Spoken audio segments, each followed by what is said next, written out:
프로토타이핑 툴을 만드는 스튜디오 시드라는 회사에서 프로토파이라는 제품 만들고 있는 정대선이라고 합니다.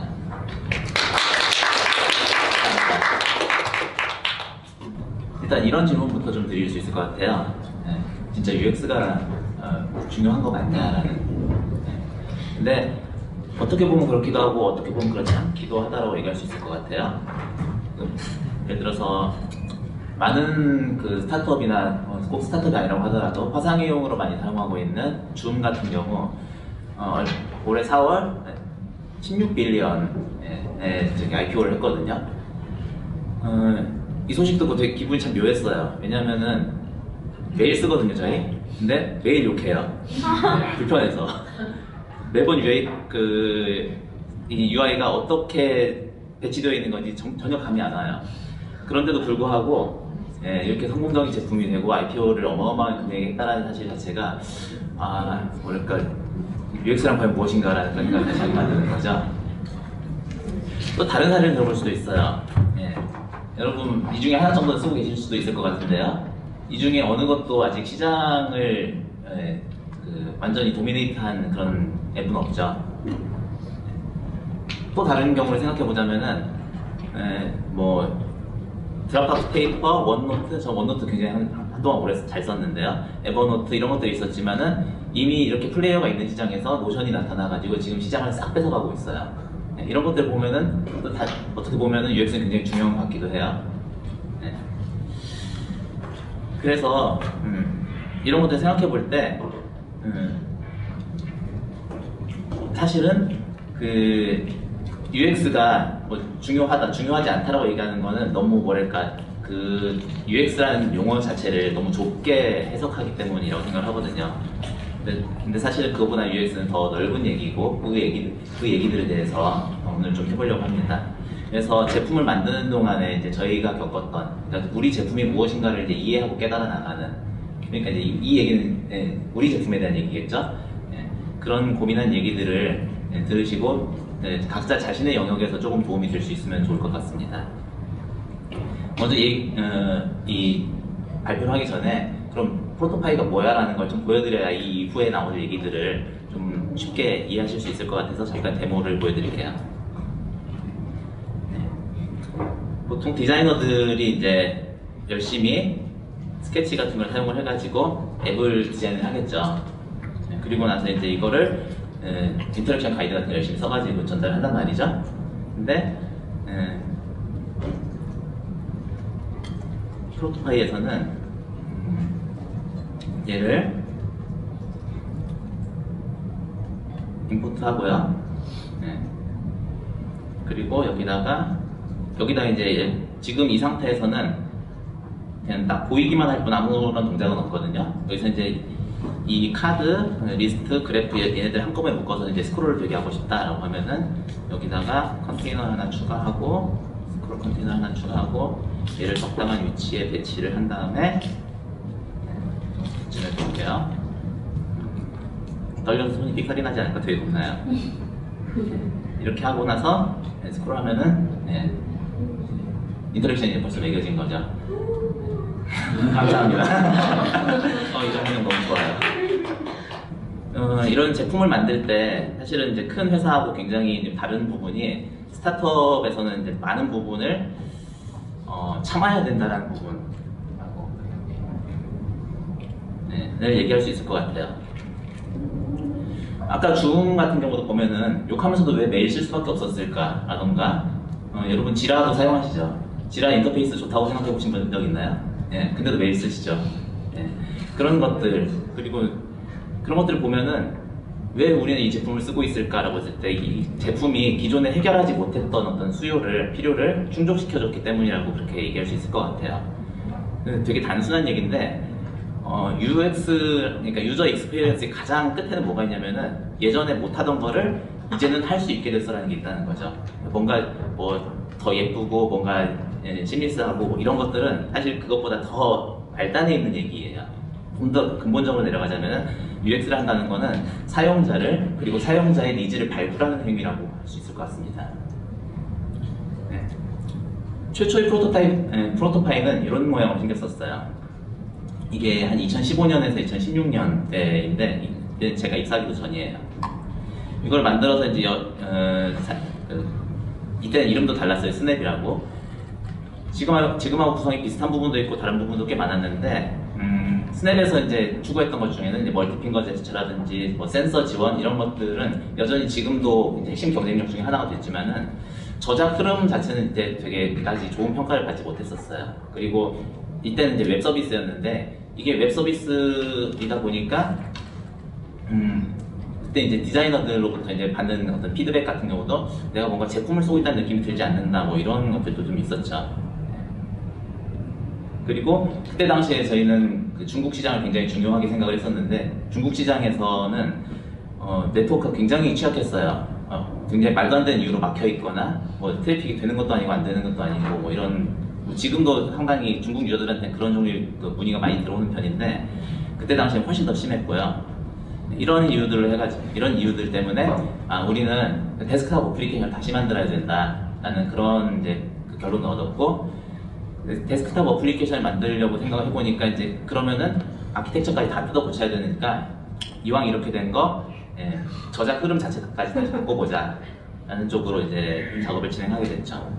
그러면서 이제 목표를 설정을 했는데 사용자가 인터랙션을 말로 설명하듯이 기술하게 하고 싶다. 사실은 이제 이거를 글로 쓰면 인터랙션 스펙이 되는 걸 거고요. 말로 설명하듯이 하게 하고 싶다. 그리고 이렇게 만든 거를 동료들에게 잘 전달하게 하고 싶다라는 어떤 그런 목표들을 잡았고 이걸 가지고 이제 여러 가지 스케치를 반복하다가 이런 모델을 만들었어요. OTOR이라고 부르는데 뭐 개발자들 다 아시겠죠? 어떤 엘리먼트가 있을 때 걔를 클릭하면 어떤 엘리먼트가 뭐 어떤 반응을 하는 이것들을 이제 OTOR이라고 이렇게 정의를 할 수가 있을 거예요. 그리고 또 하나는 이렇게 이제 인터랙션들을 쭉 정의를 하는데 아까 보신 것처럼 인터랙션이 시간의 흐름에 이제 영향을 받거든요. 그래서 이 시간의 흐름들을 한눈에 볼 수 있도록 이렇게 이제 타임라인 상에 같이 묶이는 애들을 함께 묶어서 표현할 수 있는 이런 UI도 한번 시험을 해보기로 했습니다. 이 부분 덕분에 저작 흐름이 이제 이 전 버전하고 비교했을 때 굉장히 이제 다른 멘탈 모델을 가지게 된 거였죠. 그리고 이렇게 하다 보니까 자연스럽게 방금 보신 것처럼 스케치에서 왼쪽에 그 오브젝트 트리가 있잖아요. 이게 자연스럽게 프로토타입을 그대로 건너오고 여기다가 인터랙션을 오른쪽에 입히고 그렇게 하면은 프로토타입이 됩니다 정도의 어떤 이 정도로 간단한 그 흐름을 이제 사용자한테 이해하기 쉽게 만들 수 있었던 거죠. 근데 사실 지금 여기에 나오는 스크린샷들은 굉장히 이제 최근 버전을 가지고 찍은 거고요. 사실 그때 당시에는 이것보다 이제 훨씬 더 기능이 부족한 상태로 이제 출시를 했는데 사실은 굉장히 최소한의 기능만 만들었었어요. 뭐 레이어를 여러 개 선택한다든가 이런 것도 안 되고요. 멀티 셀렉트 그리고 카피 페이스트도 안 되고 언두리도 진짜 안 됐었어요. 낙장불인 거죠.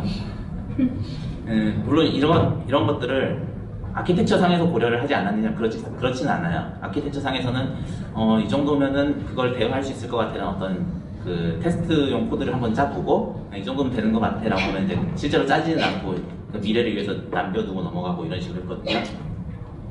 그렇게 해서 이제 프로토파이 2.0 베타를 2016년 6월에 오픈을 했습니다. 사용자들의 반응은 굉장히 좋았어요. 이건 이제 물론 이제 그때 당시 반응은 아니고 지금 반응인데 뭐 스위스팟을 찾았다, 아주 효율적이다, 일하는 방식을 바꿨다, 뭐 이런 평가들을 이제 굉장히 많은 회사들에서 받았는데 이 과정에서 제가 가장 크게 느낀 건 뭐냐면은 이 단계 그러니까 초기 시장에서 우리 제품을 사랑해주는 사람 분명히 존재한다는 거예요. 이게 이제 되게 유명한 그 기술 도입 수명 주기라는 어떤 그런 그 그래프인데 새 제품이 나오면 무조건 새롭다는 이유만으로 되게 좋아하고 쓰는 사람들이 있어요. 그런데 그리고 이제 이것이 뭔가 새로운 줄 수 있는 가치를 탐구하고 싶어하는 사람도 많이 있고요. 근데 이 사람들은 이 사람들을 충성 고객으로 이렇게 유도를 했을 때 이 사람들은 그 뒤에 가서 계속 그 제품이 어떤 식으로 발전돼야 되는지를 항상 뭐랄까 뭔가 밝혀주는 그런 역할들을 해요. 그리고 심지어 이제 어떤 분들 같은 경우는 유저 그룹 같은 데서 그 사용자들한테 답변도 해주고, 예, 이런 거는 이제 회사 내부에서 직접 손을 쓰려고 하면 굉장히 이제 품이 많이 드는 일들인데, 여러분들도 자기가 좋아하는 개발 도구나 아니면 언어 같은 거 그런 사용자 그룹에서 활동하시는 분들도 아마 있을 거예요. 그런 일들을 해주시는 분들이 나타난다는 거예요. 만약에 이걸 못 찾았다라고 그러면 사실은 우리가 방향성을 잘못 잡고 있는 건 아닌가라는 생각을 다시 해봐야 될 것도 같아요.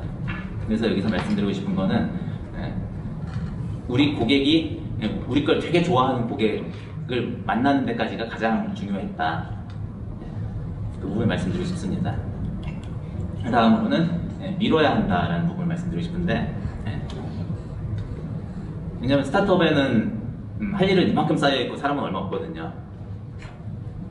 그래서 제품을 만들어야 되는데, 제품을 만드는 그 행위를 할 때 저도 이제 여기 있다가 갔으니까 꽤 오랫동안 이제 그 훈련된 어떤 방식들이 있단 말이에요. 이때는 어떻게 해야 되죠? 저 때는 어떻게 하죠? 이런 상황이 닥치면은 저 어떻게 하죠? 이런 어떤 여러 가지 케이스들을 두루두루 잘 커버하는 그런 것들을 만드는 것들을 잘 훈련받았었고, 그걸 잘 하는 게 되게 중요하다라고 그렇게 인지를 하고 있었는데,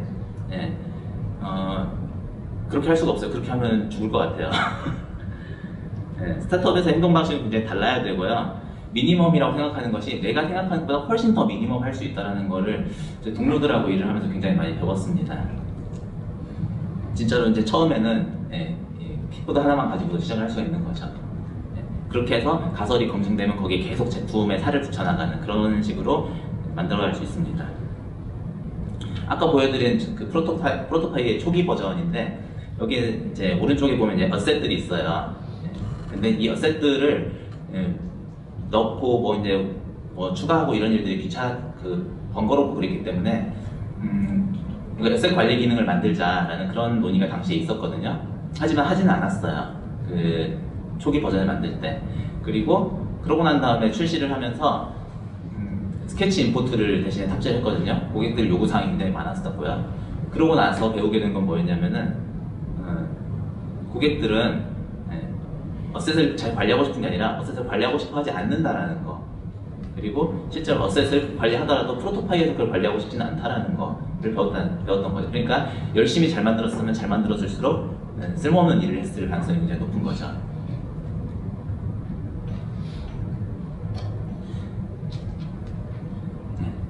세 번째 얘기로는 데이터는 말해주지 않는다라는 얘기를 하고 싶은데요. 사용자의 행동을 수집하는 건 굉장히 중요하죠. 그래서 여러분들이 만들고 있는 서비스나 아니면 어플리케이션 같은 데도 그런 로그를 수집하거나 하는 어떤 기능들은 다 들어가 있을 거예요. 근데 이런 그 데이터를 수집한다고 하더라도 최종적으로 의사결정하는 일은 굉장히 쉽지가 않아요. 왜냐하면 이 데이터는 과연 무엇을 의미하는가라는 것을 결국 해석을 해야 되는데, 해석을 하려면 많은 가정들을 해봐야 되고, 그 가정들을 이제 실행을 해보고 그래야 되거든요. 근데 프로토타입 만들면서 가장 크게 배운 점 중에 하나는 전통적인 방법들을 재발견했다는 게 있는 것 같아요. 나가서 사용자들을 직접 만나고 사용자들 얘기를 듣고, 실제로 그 전에는 일을 하면서도 직접 사용자를 만나야겠다는 생각을 별로 해본 적은 없었거든요. 근데 사용자를 만나서 얘기를 듣는 것의 가치를 굉장히 크게 느꼈습니다. 최근에도 이런 사례가 있었는데, 어떤 출판사에서 프로토파이 관련한 책이 나온다고 그랬어요. 그래가지고 정말? 그러고서는 이제 그 저자들 섭외를 했거든요. 그래서 인터뷰를 막 하는데, 인터뷰 중에 이제 여러 가지 좋은 얘기들이 나왔는데, 그 중에 이제 가장 우리가 아차 싶었던 부분 중에 하나가 프리뷰하면 이제 풀스크린으로 쓸 수가 없다라는 그런 부분에 대한 얘기를 들었거든요. 옛날에 이제 크로미움에 버그가 있어가지고 렌더링이 자꾸 무너지는 현상이 있어가지고 그걸 일부러 막았던 거였는데, 이 저자들이 얘기해주기를 이제 그 졸업작품이나 아니면 이제 공공 전시 이런 거 할 때 키오스크 인터랙션이나 미디어 아트 같은 걸 굉장히 많이 하는데, 그런 데다 쓸 수가 없어서 너무 아쉽다. 물론 이제 쓰긴 하는데 이제 틀이 보이는 형태로 쓰니까 너무 좀 안타깝다는 얘기죠. 그래서 이제 이 얘기를 듣자마자 저희는 풀스크린 지원을 다시 하기로 검토를 했었는데, 이렇게 구체적인 맥락에서 어떤 사용자의 니즈를 접하고 그 사용자의 맥락을 문제를 해결해 주는 거는 충성 사용자를 확보하는 데 있어서 굉장히 중요한 역할을 해요. 근데 이걸 다시 돌아가서 생각을 봤을 때, 우리가 로그만 가지고 있다고 했을 때 사용자들이 이런 니즈가 있다라든가 이 니즈를 해결받지 못해가지고 괴로워하고 있다는 사실은 그 로그로는 찾기 굉장히 어렵거든요. 저희 제품의 한 4분의 3, 저희 제품이 만들어지는 그 프로토타입의 한 4분의 3은 드로잉 툴로부터 임포트를 해가지고 이렇게 프로토타입을 만들거든요. 그럼 75%라는 이 숫자는 과연 뭘 말하는 거냐? 1번, 충분히 더 잘하고 있어서 이제는 더 이상 뭘 할 게 없을 수준이다 일 수도 있고요. 2번, 임포트를 더 편하게 만들어줘야 된다 일 수도 있고요. 3번, 왜 임포트를 하게 만들어? 직접 그리게 만들어야지. 드로잉을 강화해야 된다는 얘기일 수도 있겠죠. 이 중에 무엇이 정답이냐는 로고에 나오지 않아요. 결국 사용자를 인터뷰하고 사용자들로부터 끊임없이 얘기를 들어야 알 수 있는 거죠. 근데 이제 전통적인 문제 해결 방식은 이렇게 이제 뭔가 임의적인 결정을 했으면 그 결정을 다시 되짚어보기 위해서 리스트를 만들고 체크리스트를 빠뜨리지 않고 나중에 다시 검토하고 이런 것들을 생각해 보겠지만은 사실은 많은 경우에 다른 그 기능들이 더 이상 필요 없어져서 더 이상 검토조차 할 필요가 없을 상황이 오는 경우가 더 많거든요. 그렇기 때문에 뭔가를 잘 정리해두고 이런 식으로 하기보다는 그냥 사용자한테 계속 듣는 그게 더 훨씬 일을 하는 데 있어서 더 효과적인 방법이었던 것 같습니다. 또 하나는 리서치를 잘 설계하는 것은 중요하지만 중요하지 않다라는 얘기를 하고 싶어요. 아까 이제 저희 제품의 OTOR 모델에 대해서 설명을 드렸는데 그렇지만은 사실 그런 이제 전개가 모든 우리가 만드는 상황들을 커버해주진 않잖아요. 예를 들어서 여러 가지 상황들을 대응할 수 있도록 트리거의 숫자도 계속 늘어나야 되고요. 조작할 수 있는 대상도 늘어나니까 리스폰스도 늘어나야 되고, 그리고 이제 그게 동작해야 되는 조건들이 있으니까 이제 부사절 같은 것도 필요하단 말이죠. 근데 이런 것들을 계속 늘려나가다 보면은 뭔가 파묻히게 되는 거죠.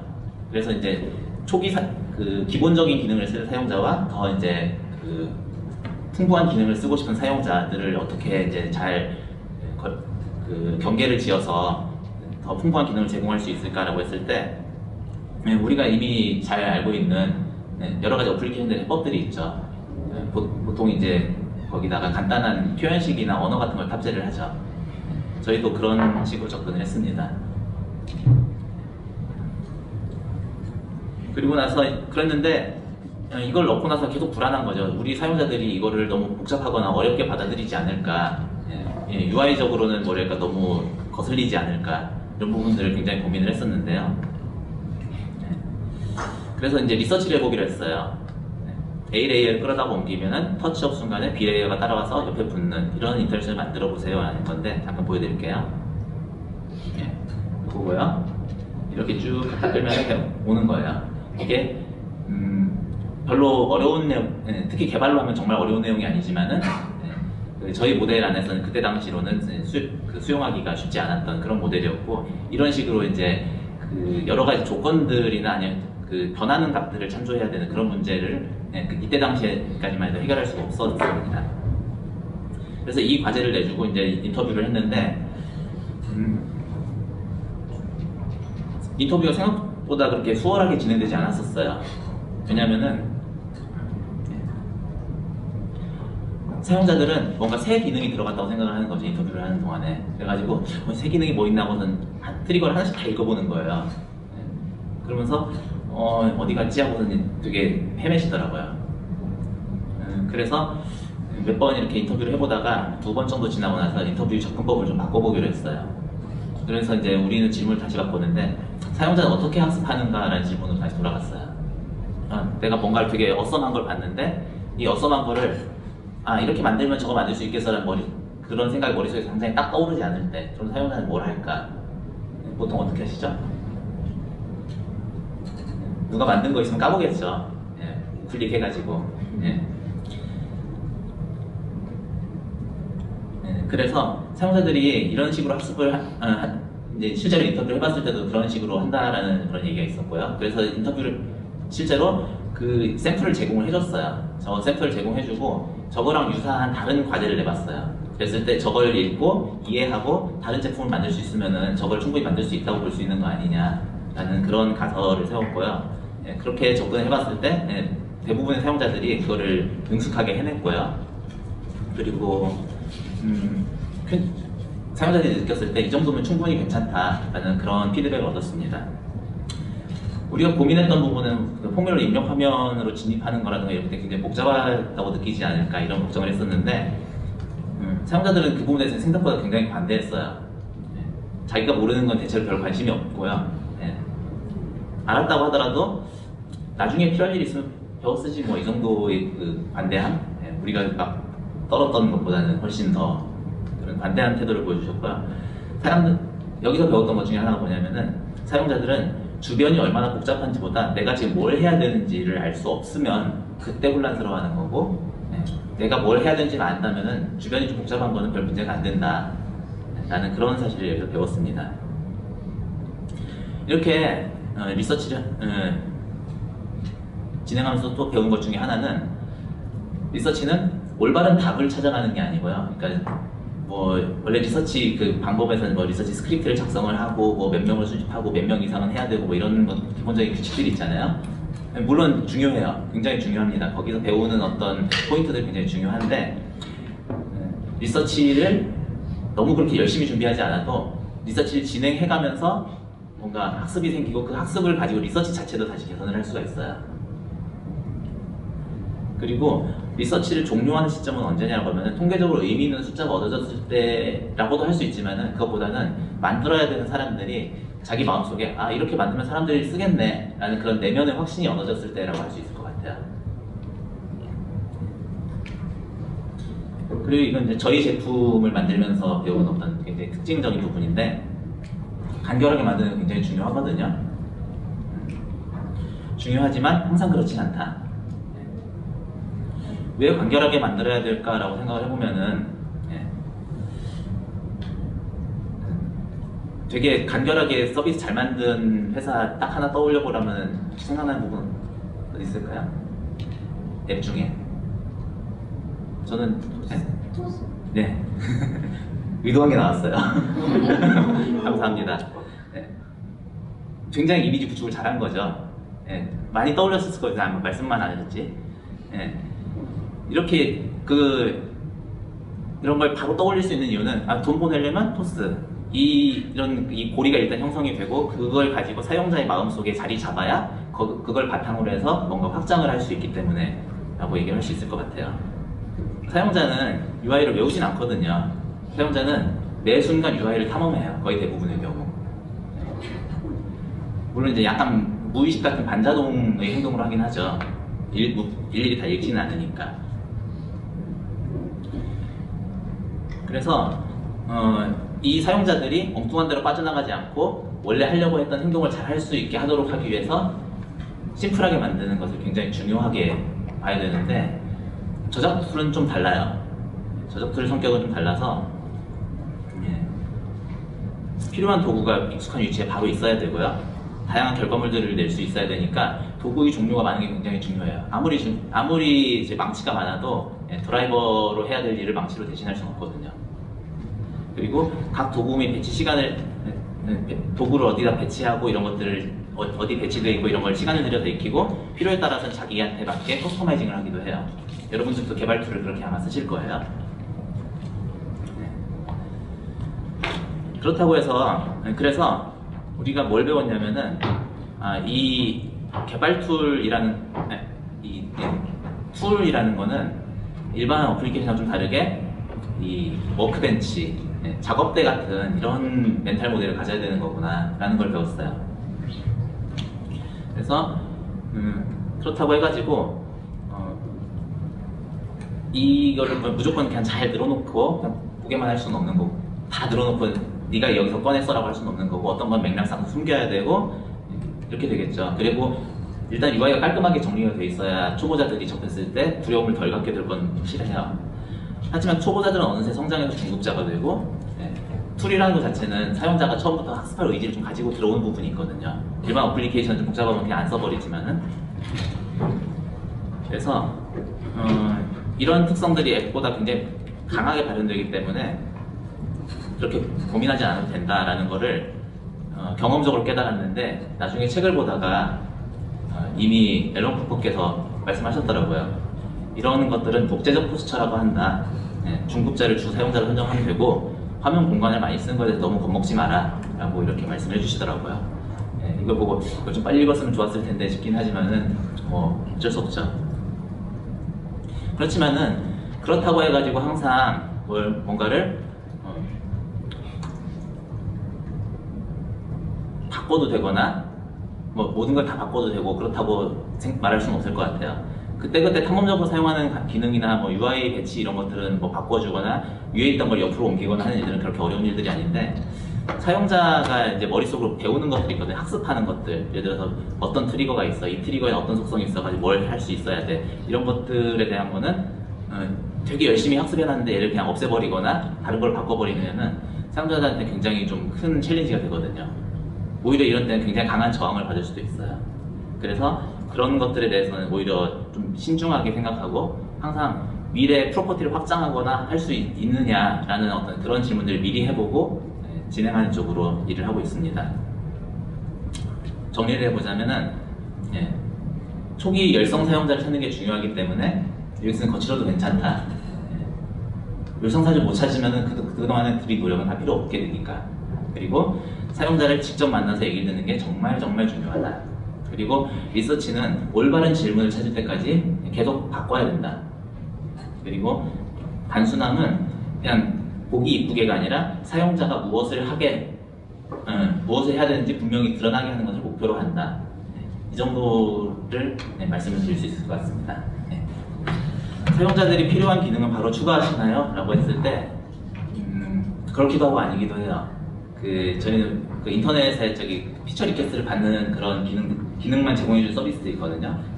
저희가 사용하는 캔인데 거기에 사용자들이 와가지고 보팅을 하면은 그거를 거의 최우선적으로 다음 기능에 포함하려고 노력은 하지만은 그것도 방향성이 좀 있어요. 예를 들어서 뭐 작년 같은 경우는 표현력을 늘리는 데 되게 집중을 했다라고 하면은 올해 같은 경우는 그 사용성을 높이고 재사용 가능한 부분을 좀 강화를 하겠다, 뭐 이런 부분이 좀 포커스가 되거든요. 그 두 가지가 이제 합이 맞는 그 영역에서 우선적으로 피처를 선택을 하게 되고요. 그리고 그러다 보면 이제 큰 것들 얘기만 자꾸 하게 되니까 좀 작은 기능들, 한 며칠 작업하면 되는 일들은 이제 패스트 레인으로 별도로 태우는 그런 프로세스도 있습니다. 사용자 인터뷰 대상은 어떤 식으로 모집했나요? 라고 말씀해 주셨네요. 사용자 인터뷰 대상은 지인으로 하는 경우도 굉장히 많이 있어요. 특히 이제 간단한 어떤 UI 시안 검증 이런 거는 그냥 카톡으로 지인에게 검증하는 경우가 꽤 많고요. 사용자 인터뷰는 보통 저희 페이스북에 이제 있는 유저 그룹에다가 공지를 올리거나 이런 식으로 해서 많이 모집을 합니다. 그리고 이 서비스를 외국에는 이런 어떤 사용자 대상 리서치를 유료로 해주는 그런 서비스들도 있어요. 근데 저희 제품 같은 경우는 패널을 모집하기가 너무 힘들어가지고 그쪽에서 한번 시범적으로 해보고 저는 더 이상은 못하겠어라고 이렇게 응답을 받았는데, 일반 서비스라고 하면 그런 것들을 써보는 것도 괜찮을 것 같아요. 대면 인터뷰 외의 리서치는 리서치는 뭘 쓰셨나요? A/B 테스트 같은 건 하셨나요? A/B 테스트는 보통 내부에서 많이 해요. 외부로 내보내는 경우는 그렇게 잘 없고요. 왜냐면은 어플리케이션이기 때문에 얘를 수시로 바꿔가면서 테스트하기가 쉽지가 않거든요. 그래서 웹 서비스가 그런 점에서 굉장히 부럽습니다.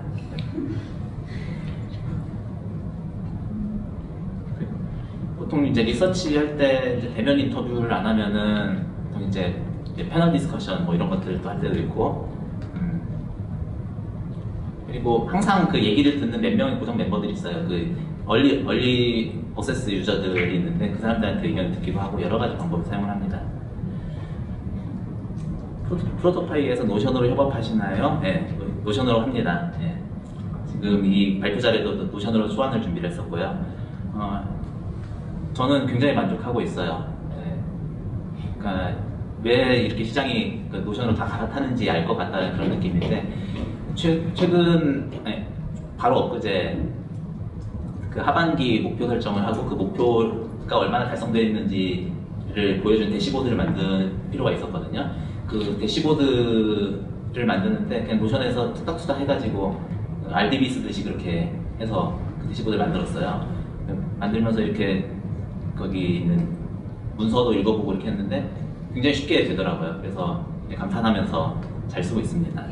물론 동시 편집이 안 되는 것도 아니고 되는 것도 아닌 이 상태가 좀 굉장히 좀 고통스럽긴 한데 언젠간 나아지겠지라고 생각하고 있습니다. 한국 시장보다는 중국 시장이 더 우선이신지요? 네,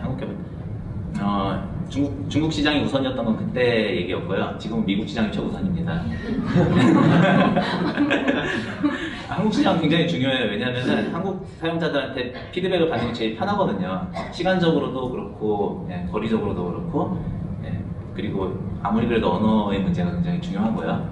그리고 이게 되게 문화적으로 나라마다 다른 어떤 그런 서비스라면 조금 차이가 있을 수 있는데 이건 그렇게 큰 차이는 안 나는 것 같아요. 제가 지금까지 느껴본 바로는. 한국 개발자 디자인 요구사항은 굉장히 잘 반영하려고 노력하고 있고요. 오늘 앞선 세션을 들으면서도 뭔가 같이 해볼 만한 게 있을 텐데 라는 생각을 했습니다. 일렉트론 기반을 만들고 계시다고 들었는데 여전히 일렉트론 사용하고 있고요. 일렉트론이 주는 강점이 굉장히 커서 좋습니다. 그 UI를 만들 수 있는 프레임워크 중에 가장 진보된 형태가 이제 사실은 지금은 이제 웹이잖아요. 그 웹 크로미움을 탑재하고 있으니까 거의는 어깨 위에 얹어 갈 수 있다는 거, 그리고 맥과 윈도우즈 플랫폼을 양쪽을 다 지원할 수 있다는 점, 그걸 따로 만든다고 생각하면 굉장히 고통스러운 일이거든요. 그래서 일렉트론을 선택한 거는 좋은 선택이라고 생각을 하고요. 다만 크로미움 렌더링 버그가 참 괴롭습니다. 옛날에 i 대응하는 거랑 비슷해요, 느낌이. 리서치 분석 전담하는 전문가가 따로 있나요? 아니면 각자 영역이 다른 멤버들이 각자 알아서 공부했는지. 저희는 그 롤이 지금 필요하다고 생각을 해가지고 그 롤에 전문성이 있는 디자이너를 채용하고 있습니다. 아직까지는 이제 경험치들은 있어요. 저희 대표도 그렇고. 근데 이 일만 전문으로 하는 그런 분은 없고요. 지금 이제 그런 사람을 찾고 있습니다. 이상입니다. 감사합니다.